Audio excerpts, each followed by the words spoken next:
ये भारतीय जनता पार्टी की विकृत मानसिकता, उनकी घटिया सोच दिखाता है कि जिन स्कूलों के अध्यापकों को, टीचर्स को आम आदमी पार्टी दिल्ली में, पंजाब में, विदेशों में ट्रेनिंग के लिए भेजती है, जिनको हम कहते हैं कि किसी भी और चीज में इनकी ड्यूटी नहीं लगनी चाहिए, इनका काम सिर्फ बच्चों का भविष्य बनाना है।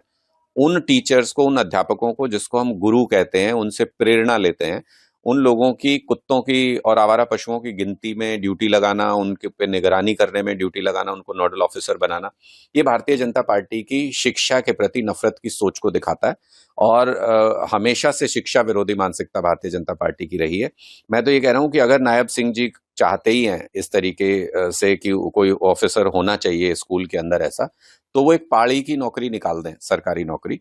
हमारे कुछ साथी जो पढ़ाई नहीं कर पाए किन्हीं कारणों से, उनको नौकरी भी मिल जाएगी।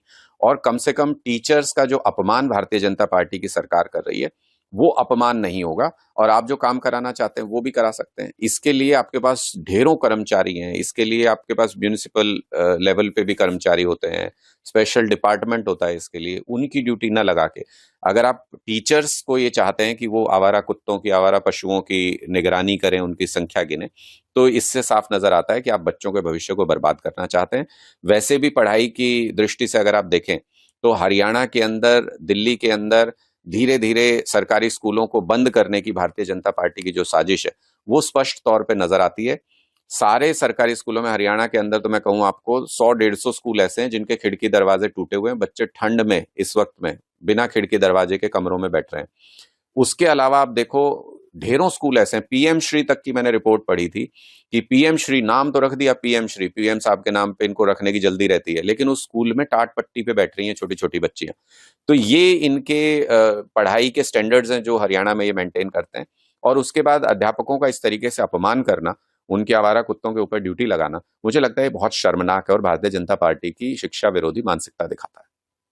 तो लगता क्या है, क्योंकि इस तरह का कौन देता है सलाह, जो सरकार को कौन आदमी है जो नहीं, देखिए, ये किसी भी पार्टी की अपनी नीति, अपनी सोच होती है कि उनको किस दिशा में काम करना है। कोई सरकार होती है जो व्यापारियों के लिए काम करती है, बिजनेस को आगे बढ़ाने के लिए काम करती है। कोई सरकार होती है जो शिक्षा को आगे बढ़ाने के लिए काम करती है। कोई सरकार होती है जो इंफ्रास्ट्रक्चर को आगे बढ़ाने के लिए काम करती है।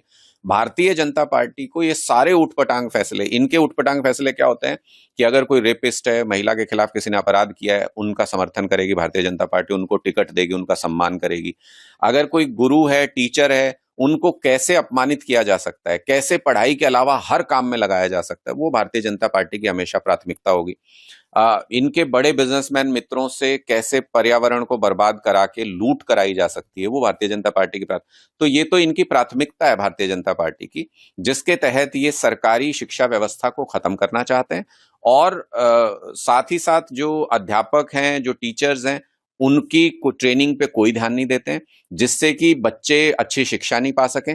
और जब शिक्षित नहीं होगा समाज, तो उनको किस तरीके से ये भीड़ तंत्र में हाँक सकते हैं, उनको किस तरीके से ये भीड़ की तरह इस्तेमाल कर सकते हैं, ये भारतीय जनता पार्टी की साजिश और सोच हमेशा से रही है। रावली पर सुप्रीम कोर्ट का फैसला जिस तरह से आया है, किस तरह से देखती हैं आप? देखिए, अरावली के दोषी कांग्रेस और भारतीय जनता पार्टी दोनों हैं।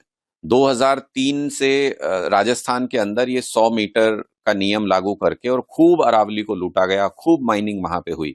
2010 में कांग्रेस की सरकार थी जो सेंटर के अंदर, जो सुप्रीम कोर्ट में आई और कहा कि ये 100 मीटर का नियम सारे प्रदेशों में लागू कर दीजिए, ताकि वो लूट का दायरा बढ़ा सके, हरियाणा की अरावली को भी लूट सकें, गुजरात में भी अरावली जहां तक जाती है लूट सकें, एनसीआर के इलाके से भी अरावली में वो किया जा सके। सुप्रीम कोर्ट ने उस वक्त इनकी साजिश को भांप लिया और उसको रिजेक्ट कर दिया। भारतीय जनता पार्टी उसी चीज को, उन्होंने जब राजस्थान में सरकार आई बीजेपी की, उन्होंने देखा माइनिंग में इतनी लूट हो सकती है, खूब लूटा अरावली को। फिर सोचा पूरे देश में अब इसको लूटते हैं, अपने बिजनेसमैन मित्र को खूब फायदा पहुंचाते हैं। बीजेपी भी वही नए तरीके से, नए कलेवर में, नए थैले में लपेट के लाई उस योजना को। सुप्रीम कोर्ट को समहाउ इन्होंने मिसगाइड कर लिया भारतीय जनता पार्टी की सरकार ने।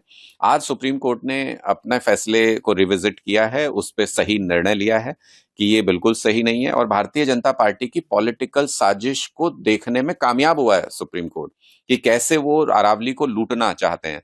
तो मुझे लगता है कि ये सही दिशा में फैसला है। और अरावली की लूट का जब जब जिक्र आएगा या जब भी आप उससे संबंधित कोई बात करेंगे तो मुझे लगता है कांग्रेस और भारतीय जनता पार्टी एक ही सिक्के के दो पहलू हैं। अरावली को लूट के अपनी तिजोरियां भरना चाहते हैं।